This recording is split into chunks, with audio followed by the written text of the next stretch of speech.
This is a true account, a sequence of events that redefined my understanding of human cruelty and showed me that the person sharing your bed can be a total stranger.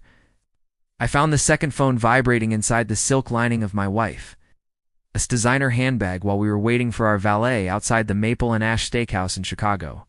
And the message on the screen simply read, "He has no idea what's coming for him tonight."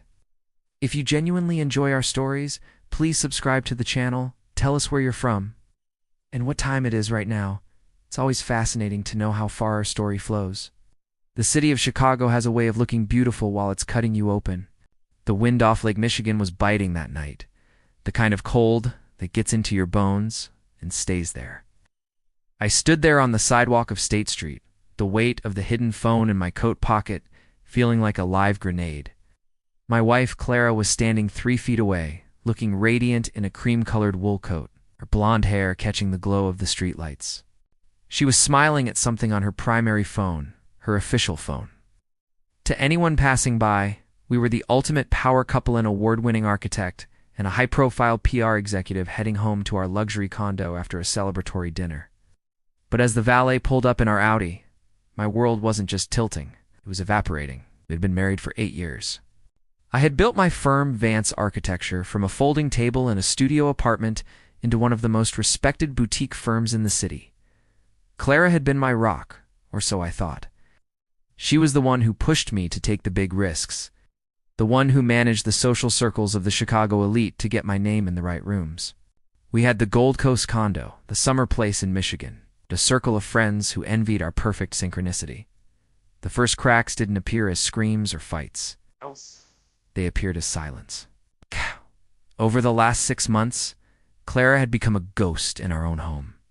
She was always at the office late or hosting a crisis management dinner. When she was home, she was physically there, but her spirit was miles away, locked behind a passcode I didn't know. She started dressing differently, more expensive, more provocative, claiming it was for the new tier of clients she was handling. I believed her because I loved her, and because I thought our foundation was unbreakable. That night at the restaurant, she had stepped away to the restroom, leaving her bag at the table. It had fallen over, and when I reached down to upright it, I felt a rhythmic buzzing coming from a part of the bag that shouldn't have had electronics. I found a concealed slit in the lining. Inside was a burner phone. I didn't have time to check it then, but when we got home, the silence in our penthouse felt heavy, like the air before a massive storm. Clara went straight to the master bath to start her nightly skincare routine. A 20-minute ritual of vanity that usually gave me peace. Tonight, it gave me a window. I locked myself in my home office and pulled out the burner. It wasn't even password protected. They were that arrogant. They thought I was that blind. The messages were a visceral punch to the gut. They weren't just romantic, they were tactical. The contact name was M. It didn't take long to realize M was Marcus Thorne. Marcus wasn't just my biggest competitor. He was the man who had tried to buy out my firm 3 times in the last 2 years. He was a predator in a bespoke suit, known for hostile takeovers and stripping companies for parts. The messages spanned months, graphic photos I wish I could unsee, plans for weekend getaways to Miami when she told me she was at leadership retreats. But the most devastating part wasn't the physical betrayal, it was the financial one. They were laughing at me. Clara had been feeding Marcus my confidential bid structures for city contracts. She was giving him the blueprints to my business's soul so he could undercut me and drive my valuation into the dirt. He is so focused on the art of the buildings that he doesn't see the ground disappearing under him. She had texted him 2 days prior. Marcus had replied, "Once the deal closes and he's bankrupt, we'll celebrate in the penthouse. It'll be ours by Christmas." I sat in the dark, the blue light of the burner phone reflecting in the glass of my office window. I looked out at the Chicago skyline, at the buildings I had helped shape, and I felt a coldness take over that I didn't know I was capable of. The man who had walked into that office was a loyal husband. The man who walked out was a strategist. I realized then that if I confronted her now, she would use her PR magic to spin it, take half my assets in a divorce, and run straight into Marcus's arms with my life's work in her pocket. I couldn't just leave, had to erase her. The next few weeks were a masterclass in acting. I was the doting, oblivious husband. I bought her flowers. I told her how much I appreciated her hard work. I even suggested we reinvest some of our joint savings into a new venture. Marcus was fronting a trap. I knew she would communicate to him instantly. Every morning, I went to the office and worked with a private investigator named Miller and a forensic accountant, 1D, known for a decade. We worked in a dark room, a secure server outside my firm's network. We tracked the leaks, found the offshore account Clara had set up, where consulting fees from Marcus's holding company were being deposited. She wasn't just cheating. She was a corporate spy. The arrogance of a cheating spouse is their greatest weakness. They think their partner is a secondary character in their story. Clara began to treat me with a subtle, veiled contempt. She would roll her eyes when I talked about my stress.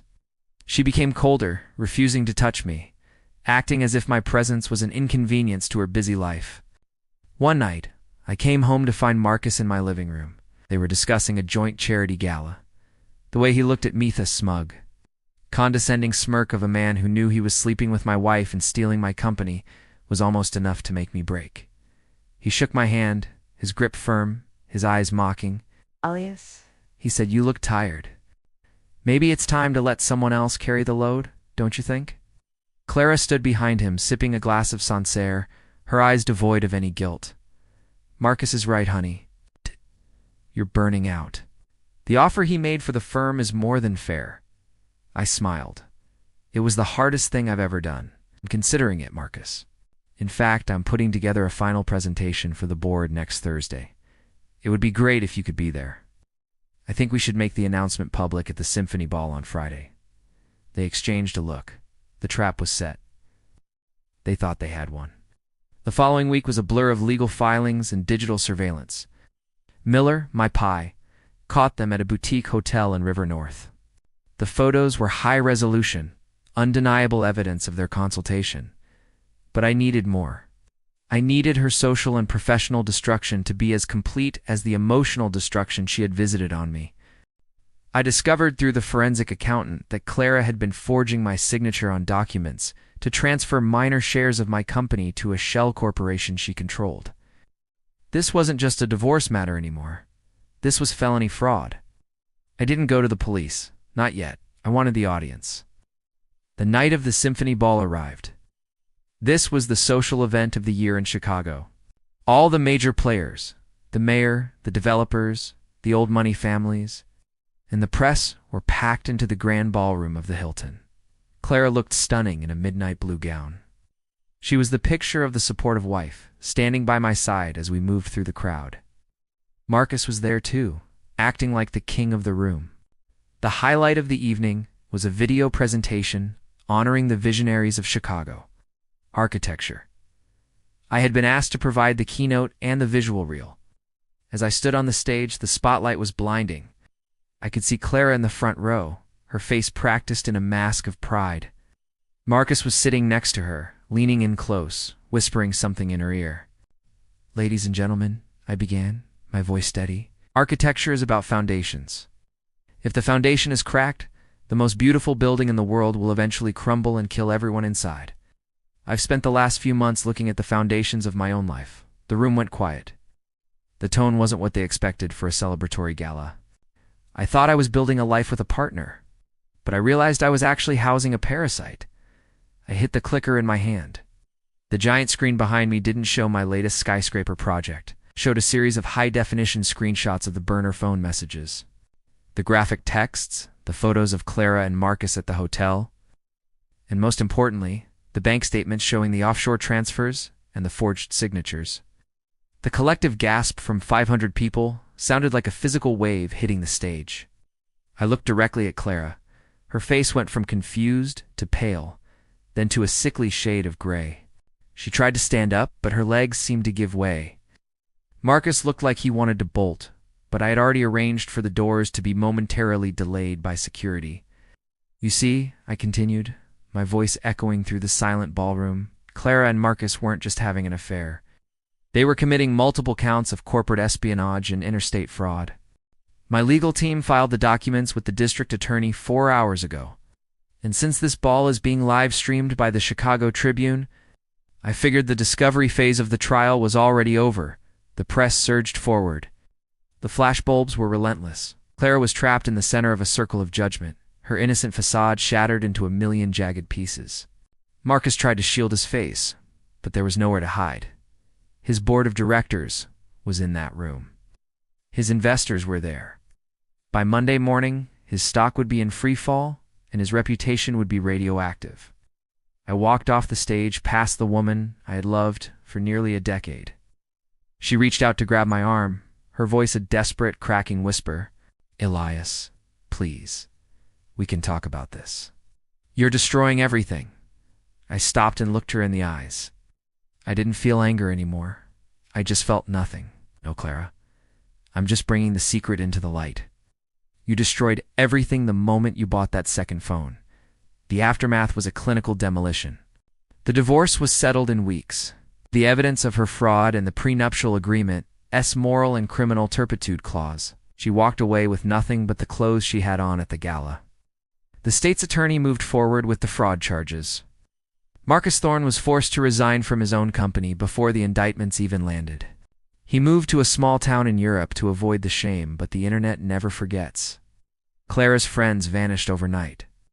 In the PR world, she was a pariah woman who couldn't even manage her own secrets, let alone a client's.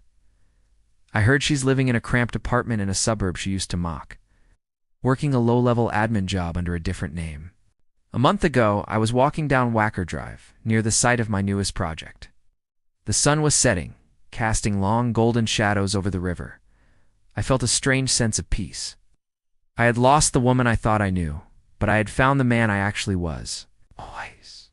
I sometimes wonder if she thinks about that night at the restaurant, the night she thought she was winning. She acted innocent until her biggest secret came into the light. Now the light is the only thing she has left to fear. The end.